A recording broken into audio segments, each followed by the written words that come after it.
గత ప్రభుత్వం డ్రైనేజ్ వ్యవస్థను నాశనం చేసిందన్నారు ఎమ్మెల్యే ప్రతిపాటి పుల్లారావు. పల్నాడు జిల్లా చిలకలూరిపేటలో పర్యటించిన ఎమ్మెల్యే నేషనల్ హైవేకి రెండు వైపులా మునిగిన డ్రైనేజ్ వ్యవస్థను పరిశీలించారు. గత 5 ఏళ్ల వైసీపీ పాలనలో డ్రైనేజ్ వ్యవస్థపై సరైన దృష్టి పెట్టలేదని ఎమ్మెల్యే ప్రతిపాటి పుల్లారావు ఫైర్ అయ్యారు. పట్టణంలోని నీట మునిగిన పలు ప్రాంతాలను పరిశీలించారు. బాధితులను పునరావాస ప్రాంతాలకు తరలించి భోజన వసతులు ఏర్పాటు చేస్తున్నామని తెలిపారు. ఎడతెరిపి లేని వర్షాలతో నియోజకవర్గంలో 20 సెంటీమీటర్ల వర్షపాతం నమోదైందన్నారు ఎమ్మెల్యే ప్రతిపాటి.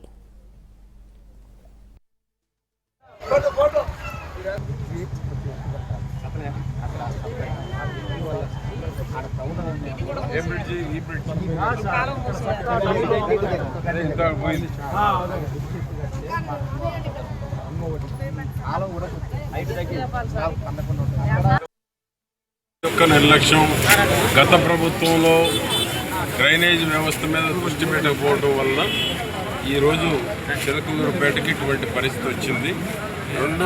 20 సెంటీమీటర్లు 200 mm వర్షపాతం నమోదైంది. నాకు తెలిసి ఇటీవల కాలంలో ఇంత పెద్ద వర్షపాతం నమోదవడం చిలకలూరుపేటలో నాకు తెలిసి ఇదే మొదటిసారి. గతంలో ఎన్నేళ్ల క్రితం వచ్చింది ఇంత రెయిన్ఫాల్ మనకి? గతంలో 20 సెంటీమీటర్లు ఈ మధ్యకాలంలో చిలకలూరుపేటలో నమోదు కాల.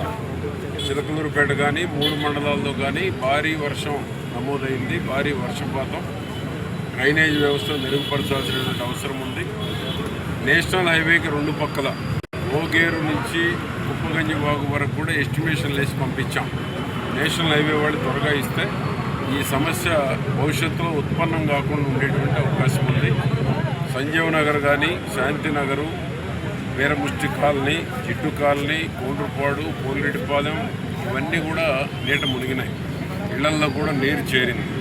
పేదవాళ్ళు ఉండేటువంటి ప్రాంతం కాబట్టి వాళ్ళకి జరిగిన నష్టపరిహారం కూడా అందించడం జరుగుతుంది. దానికి తోడు రాత్రే పునరావాస కేంద్రాలకు కూడా కొంతమందిని చేర్చడం జరిగింది. రాత్రే లోతట్టు ప్రాంతాలన్నింటికి కూడా భోజనాలు సప్లై కూడా చేశాం. పసుమరులో ఎస్టీ కాలనీ నీట మునిగింది. ఒక బ్రిడ్జి కూడా కొంత డ్యామేజ్ అయింది కుప్పగంజి వాగు మీద. ఆ విధంగా ఈరోజు రైతులు అయితే పూర్తిగా నష్టపోయారు. రైతుల్ని పూర్తిగా ఆదుకోవాల్సినటువంటి అవసరం కూడా ఉంది.